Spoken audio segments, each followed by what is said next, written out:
Hello. So, this one is honoring the man, Jordan Peterson. The human that is Jordan Peterson. Jordan Peterson's material.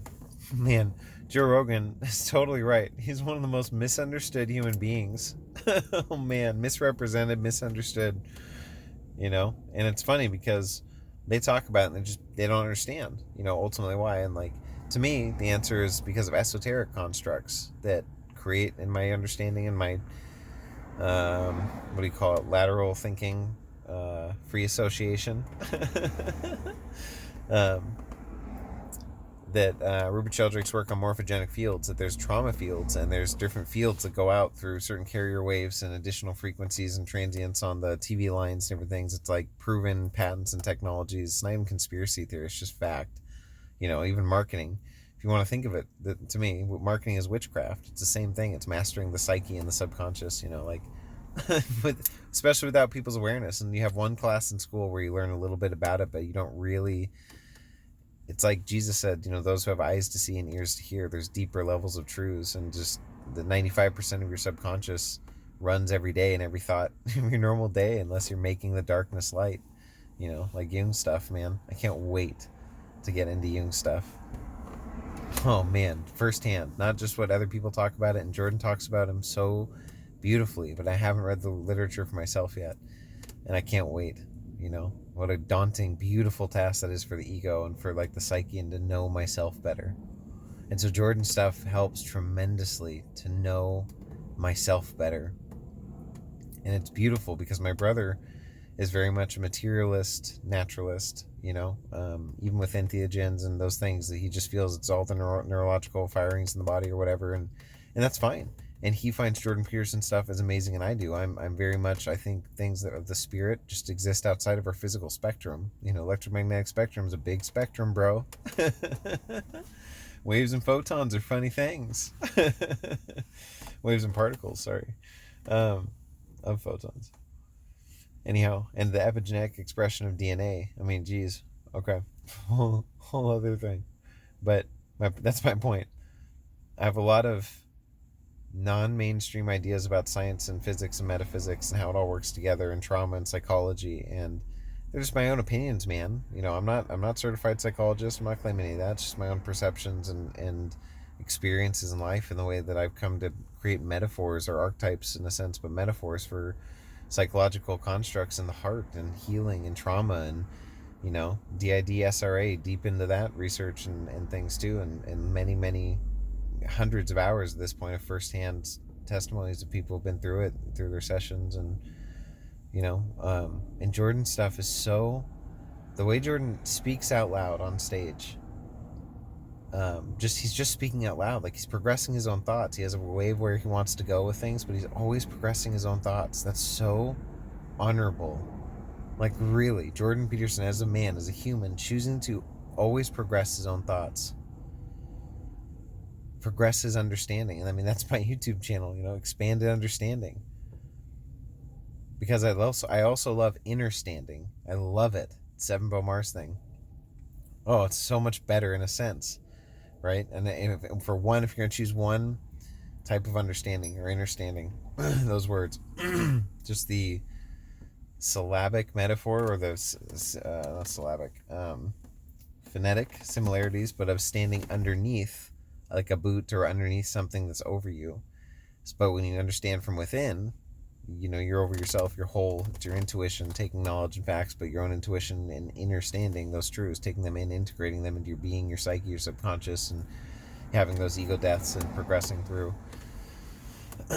And but if you expand your understanding far enough, no matter what boot you're under, eventually you're going to see that you're under a boot, because you're expanding your understanding out from under the boot. And the more you expand it in all directions spherically, but in this two-dimensionally here, three-dimensionally, you're moving away from under the boot, then you can move laterally and see the boot from every angle and understand the boot. And why was I under the boot? And that's even the boot of your own subconscious and your own traumas and your own, all the shit, It's fucking beautiful. And Jordan, fuck, man, I can't wait. Someday I feel like I'm gonna meet you and we'll hang out. Maybe you'll do a podcast with me. It'd be wonderful, really casual, and I would love to know you as a man, and And also the psychology stuff. I know you, like I do, just love to discuss those, to have those progressive thoughts. Fuck man, I love your dialogues with Sam Harris, or just fucking all of them. I've listened to hundreds of hours of your stuff now.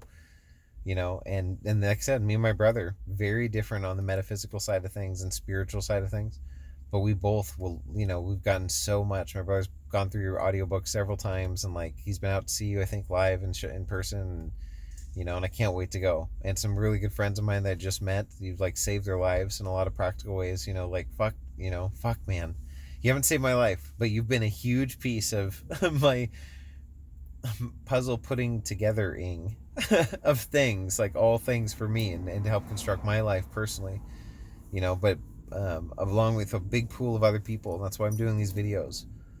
I really want to honor the people who choose, the Jordan you choose, to stay in the spotlight. And I love, you talk about it in one of your lectures, I forget which one of our seminars that's online, and it was it was a question afterwards on the Q&A and with the audience, and somebody asked about choosing to be a martyr. Would you choose to be a martyr? I think over the political topic or something, or something like that. And you started soliloquying about and just processing a lot about martyrdom, what it is and how does one become a martyr, and just processing. Basically, it's like most people aren't looking to be martyrs. Who the fuck wants to be that? Like nobody. Like unless you've got some kind of savior complex that's hardcore and it's your way of committing suicide in a sense. To go intentionally be a martyr, but.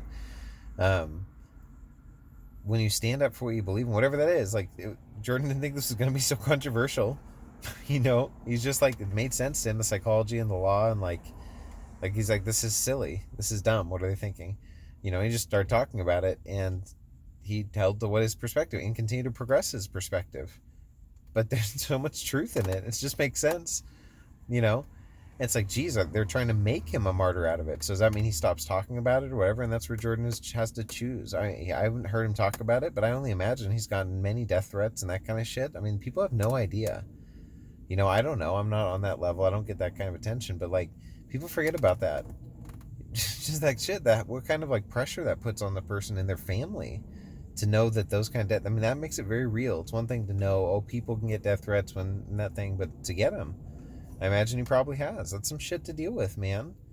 And he keeps pressing on with what he believes to be right and true.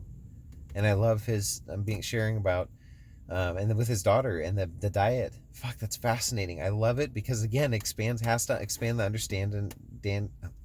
understanding of like the raw vegan, religious raw veganists, or raw food and veganists, vegans. Because if your daughter's doing healthier than she has in her whole life and she's eating beef only, like, come on, man, that's beautiful. Do we know what it means yet scientifically and everything? No, but like we know that it means now that it can't just only be poison to just eat meat on your body. I've had conversations with some vegans. They will not accept that she's healthy, that she must be lying, or like, no, what are you talking about? Like, watch her videos. Like, she's not lying. She's done all this research too, and like, hear a story, but they won't even hear it. It's just so funny and silly to me. It's frustrating on one hand too, but it is what it is. I can only progress my consciousness. I can't progress other people's, and I can leave doorways in conversation to help them progress their conscience, or they were just thinking about things in additional perspectives. That to me has been tremendously healing. Cognitive reframing, I think, is one of the terms for it, but just additional perspectives, like a diamond. In the Hebrew tradition, they have a saying, Shevaim Panim La Torah, and it's my favorite translation of it that I think is more holistically true, is the 70 faces or facets of truth. And that every truth, like a diamond, has 70 faces that are all true. And if you're looking through the diamond in an opposing facet, and someone gives a truth about what you're looking at, you'll think that's not true. That's the opposite of what's true about this. And no, you just have to go see it literally from their perspective. So like, that's why truth and facts can be, like, English can be so stifling to expanding our understanding and our consciousness. So that's why going back to the original languages, they're so much more profound. They're syllabic, symbolic, phonetic, numeric, and pictographic. Like, they're profound. You can interpret the same word many ways in different contexts, but it's so much more holistic. In other languages too, just other German and like French and like all of them. There's one word means a paragraph in English, and it's beautiful. So I think part of expanding our understanding to other languages too, we're able to articulate our thoughts more beautifully, because what I think Jordan does so well To me, everything's about metaphor. All of your experiences in life, your emotions, your thoughts, your experiences with, hallucinogenics or psychedelics, if that's been your experience, whatever it is, your spiritual experiences outside of psychedelics and in church or whatever, like you sharing, finding metaphors for your experiences, your perceptions, your internal world. It's beautiful. That's what we do as humans. We find metaphor. I mean, how do you explain the warmth you feel coming from your heart without saying something like the warmth coming from your heart that I feel come up into my mind and bring memories of me being a fetus in the womb? It's different than the external imaginings of and remembering what, like, I had an experience when I was 7, and this Christmas and whatever. I feel like it's around my mind, like a morphogenic field, if you will, around my mind, and I tune into those memories. But when I had the memory come back from being a fetus in my mother's womb, my heart warmed, and I felt this warmth go up into my mind and create imagery and words, because I didn't have the neurology to form words at the time, but I had enough sensory awareness, my understanding of just embryology, that I could retain those memories in the form of sensation and whatever that meant. And so I don't know what trimester, this might have been third trimester, come to think of it, based on what I saw in my mind and felt.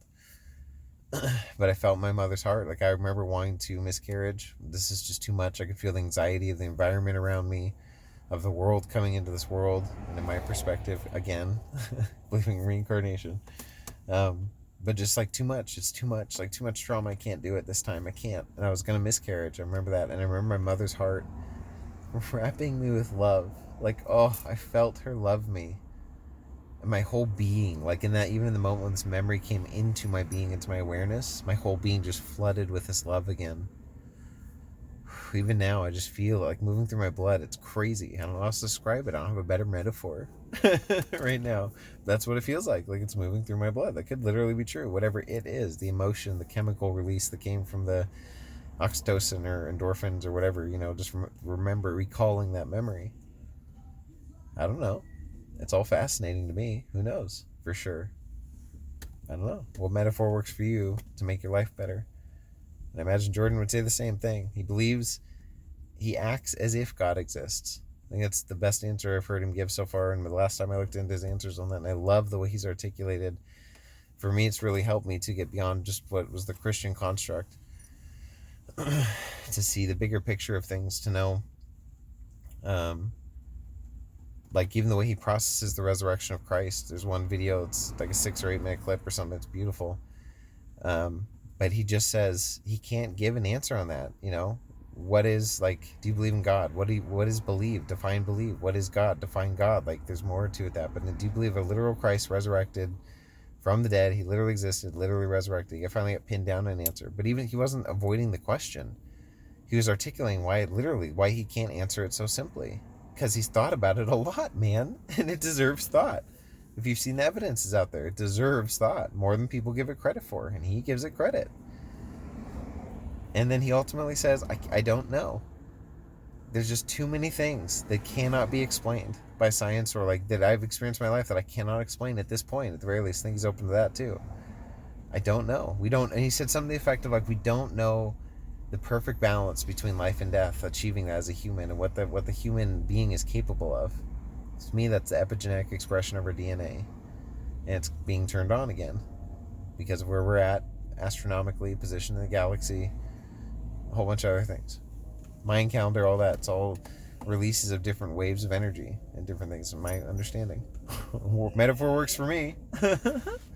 Also, I've done this laying down in my van here because I honestly think Jordan would appreciate it. Just kind of creativity. I like to chill in my van, meditate, take naps when I need to.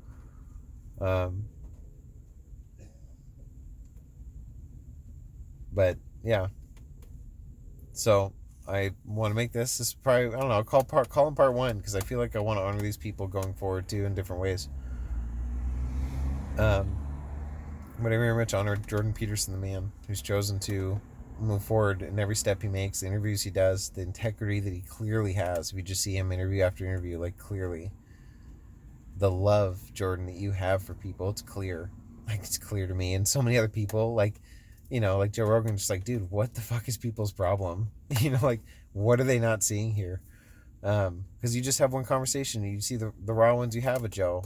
I've seen all the ones he's done with him and a bunch of others, and like, dude, you love people, man. You really do. You really care. You really care. It's beautiful. I know that's what drives you. You care, and you care for your family too. Like, it's beautiful the way you honor all of that. So I just wanted to honor you. Namaste. My understanding is of that interpretation. This is all very new to me. All these terminologies, things have expanded beyond outside just Western Christianity and learning these things and the beauty. So namaste is, to me, the interpretation of her that I love is something to the effect of the most highest, beautiful, loving, gracious, whole parts of myself bow and honor the same inside of you in respect and reverence. Like, oh, that makes namaste so much more meaningful to me than what I feel like it's come out to be just some cheesy term that new age hippies people use, And there's truth in that, but there's depth of meaning too, if you put your intention into it. My intention, or my perspective, because you are the placebo. All right, end of here. Namaste and Ho'oponopono, which is a thank you, I love you, I'm sorry, please forgive me, but all in one phrase. And again, it's more beautiful than that too to me, the deeper meanings of deep honor. So, Selah. Pause and reflect upon these things. All these little things. Anyway, all done.